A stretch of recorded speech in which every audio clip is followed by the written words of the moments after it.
Welcome to the deep dive. Mm. If you've ever, stopped to think about all the different ways businesses and organizations are set up, Oh, yeah. from like the little cafe on the corner right up to huge multinationals, and then you've got public services too, it can seem like this massive jumble of acronyms and legal stuff. It really can. A bit bewildering sometimes. How do they work? Why that structure? Exactly.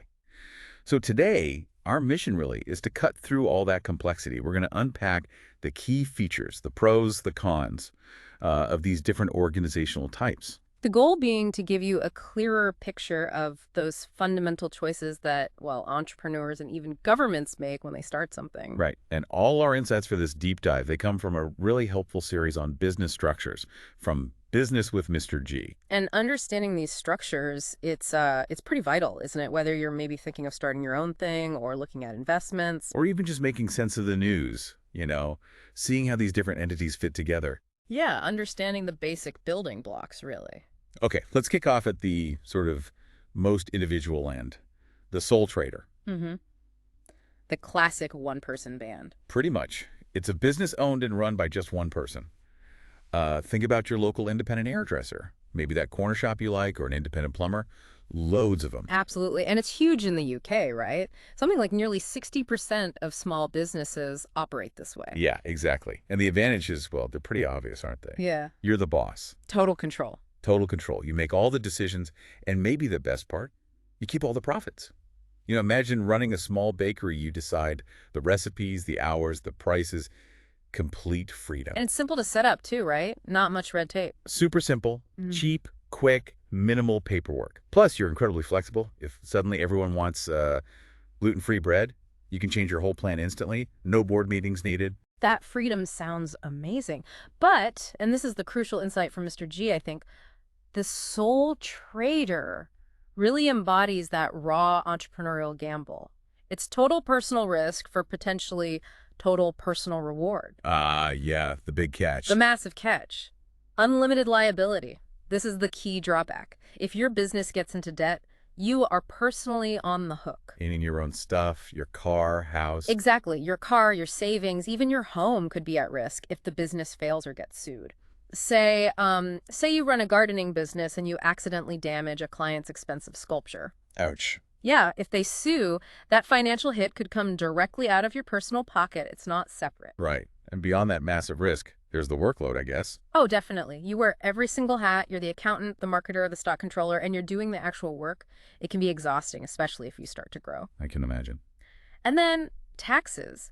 Sole traders pay income tax on profits via self-assessment. It can be a big chunk, and it means you have to keep really good records. Okay, so when that workload, or maybe just the sheer weight of that personal risk gets too much, people often look to share the load, right?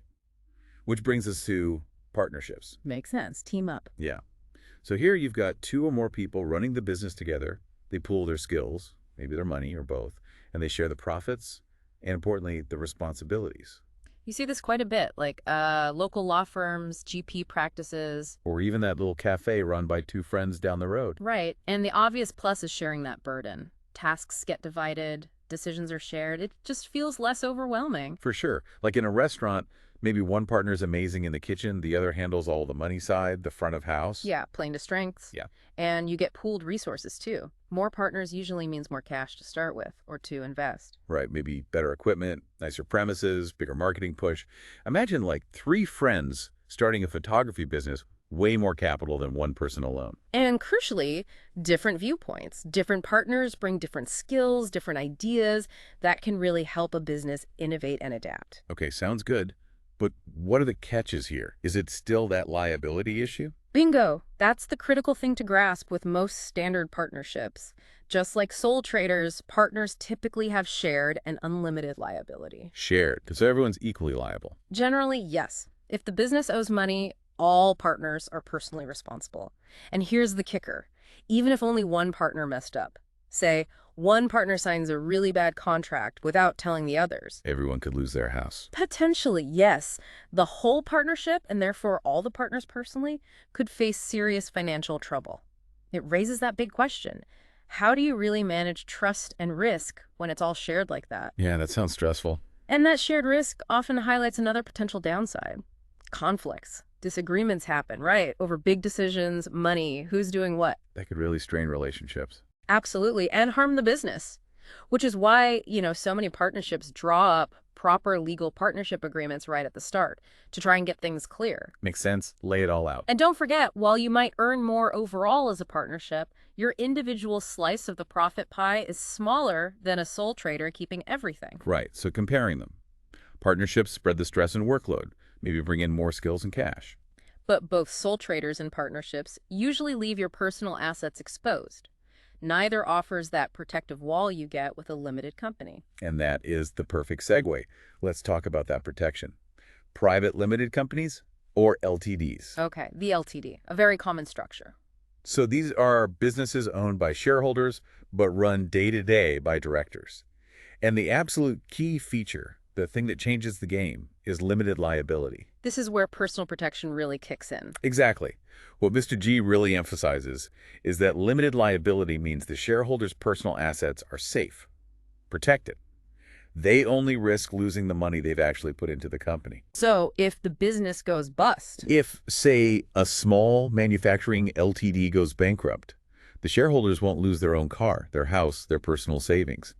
Only the value of their shares is gone. that's a huge difference. It's fundamental, really. It allows people to take bigger risks, to invest in new ideas without fearing personal ruin. Totally. It underpins so much venture capital and innovation.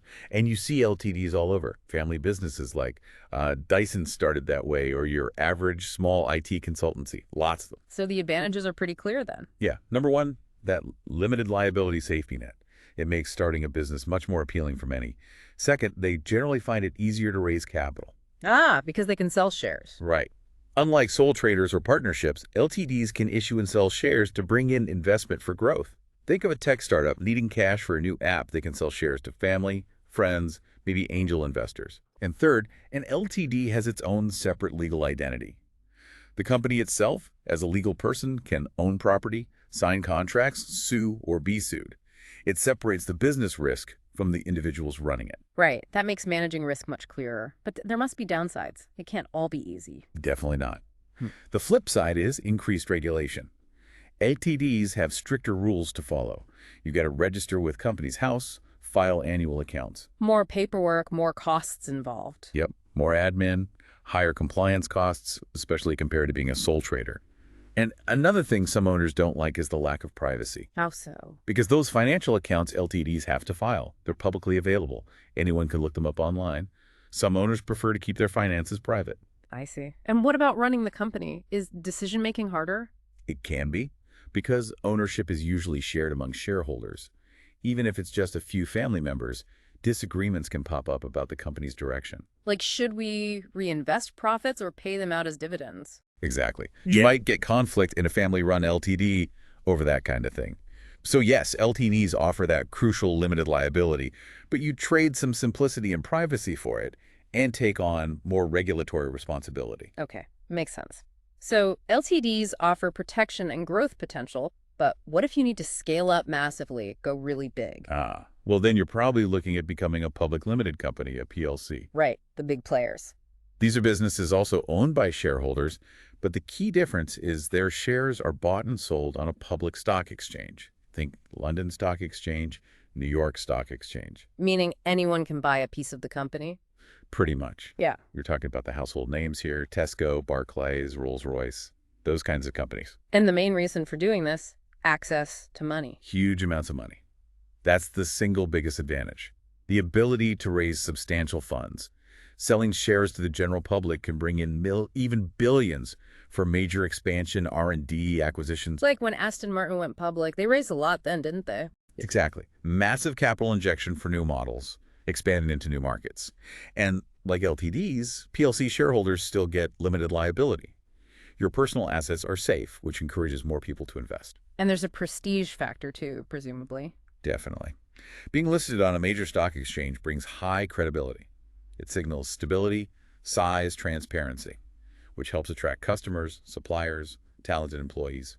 We tend to trust big names like Tesco or Sainsbury's, partly because they are these large, publicly accountable companies. Okay, so massive fundraising potential, limited liability, credibility, sounds great. But the regulation must be even tougher than for LTDs. Oh, way tougher. PLCs face an incredibly high level of regulation. They have to comply with really strict rules, publish super detailed financial reports, be extremely transparent of everything. It's the price of using public money, I suppose. The market needs that trust. Precisely. It's about investor confidence and protecting the public. But it's incredibly time-consuming and very expensive to comply with all that. And there's another big risk people sometimes forget. What's that? The risk of takeover. Because your shares are openly traded, another company, an investment group, can just start buying up enough shares on the open market to gain control. Ah, like what happened with Morrison's a few years back. The bidding war. Exactly that scenario. Mhm. Multiple companies were trying to buy enough shares to take them over. It can be quite hostile sometimes. Wow. Okay. So, heavy regulation, takeover risk. What else? Well, the sheer costs of being a PLC are huge. Legal fees for listing, ongoing compliance, investor relations, shareholder communications. It all adds up. And finally, decision-making can be really slow. Too many cooks.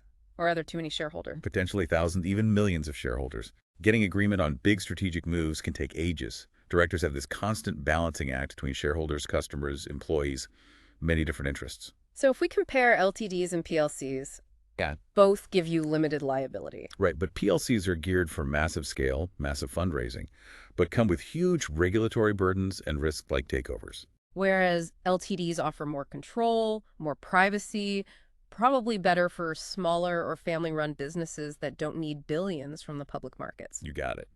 Okay, let's shift gears completely now, away from profit as the main driver.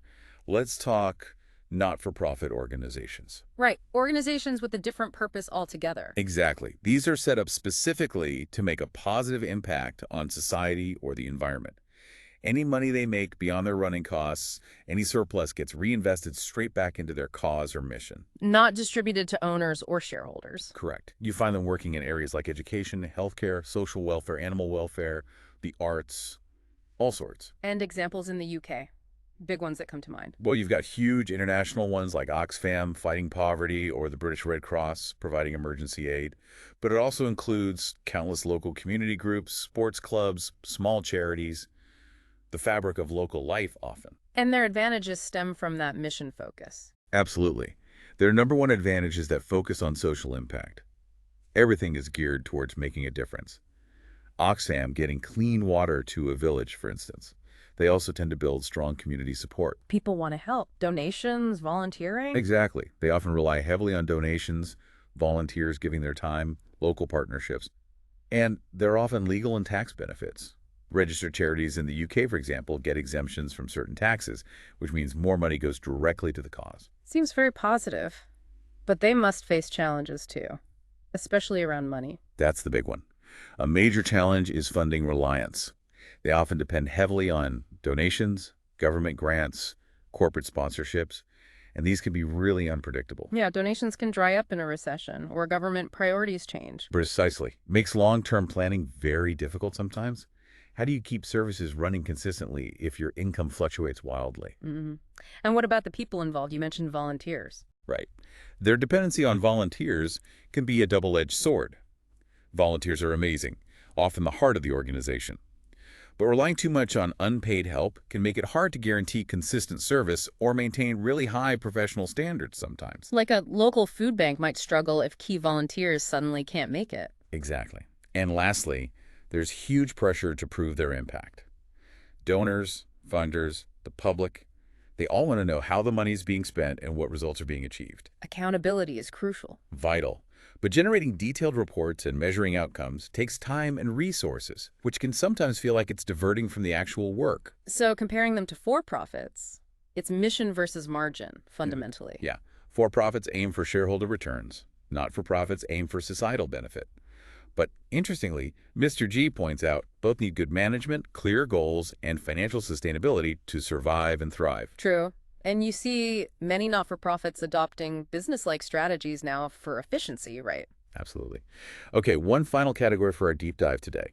Public sector organizations. Okay, so these are government-owned. Yep, owned and operated by the government, national or local. They're set up to provide essential services to the public, and again, the key thing is they are not primarily driven by profit. Their goal is serving society's needs. Exactly. Often in really crucial areas, think national infrastructure, healthcare, education, public broadcasting. In the UK, obvious examples are the BBC, providing media services, or maybe Transport for London, running the tube and buses. Right. And the big advantage is that focus on service. That's number one. They prioritize public service. The classic example is perfect example, or ensuring postal services reach everywhere. Plus, because they aren't chasing next quarter's profits for shareholders, they can focus on long-term benefits, investing in big infrastructure projects or services that pay off for society over decades. Okay, sounds vital. But public sector bodies do get criticized, don't they? Often for being inefficient. That's a common critique, yes. Potential inefficiency. Without the sharp edge of market competition that private companies face, some public sector organizations can become, well, a bit slow, maybe bureaucratic. Delays, red tape, sometimes budget overruns. Those are the kinds of criticisms you hear. Another factor is political influence. Being government-run means decisions can sometimes be swayed by political agendas, election cycles, rather than purely what's best for the service itself. So budget cuts decided for political reasons could hit service quality. That's the risk, or priorities suddenly shifting when a new government comes in. And finally, even though they have state backing, they still face funding challenges. Dependent on the government's overall budget. Right. Economic downturns hit tax revenues, or governments decide to cut spending in certain areas, and that limits the resources they have. So looking back, private companies driven by profit can be very efficient, innovative. But might not serve everyone or everywhere affordably. Public sector organizations fill that gap, ensuring essential services are available to all, even if it's not commercially viable. Wow. Okay, we've covered a lot of ground there, from the single person starting out right up to massive public bodies serving the whole country. It's quite a spectrum. What really strikes me from Mr. G's insights is that sheer spectrum of purpose. Each structure, whether it's a PLC chasing profit or a charity focused on impact, it has a fundamentally different primary goal. Yeah, and that choice of structure really dictates so much about how it operates. And it also seems like every single one involves this crucial balancing act, doesn't it? Absolutely. It's always a trade-off. You're balancing, say, control versus personal liability, Right. or access to loads of capital versus heavy regulation, or maybe efficiency versus providing a universal public service. So the key question is always finding the right balance for what you're trying to achieve. Exactly. Optimizing that balance for your specific mission and the impact you want to make. So thinking about this for you, the listener, what's the big takeaway? Well, I think the material makes it really clear that regardless of the structure, regardless of the purpose, whether it's a tiny sole trader or a giant PLC, a small charity, or a public utility, they all need effective management, they all need clear goals, and they all need some form of financial sustainability to actually work and last. Those seem to be the universal principles. that's the bedrock, definitely. Which leads us to a final thought, maybe something for you to chew on. Go on. Well, in a world where we're demanding more and more accountability, more social responsibility, maybe even from for-profit companies, how might these core principles and these trade-offs we've talked about, how might they continue to evolve across all these different structures in the future? Interesting. Are the lines blurring, maybe? Or are their unique roles actually becoming even more defined? Something to think about.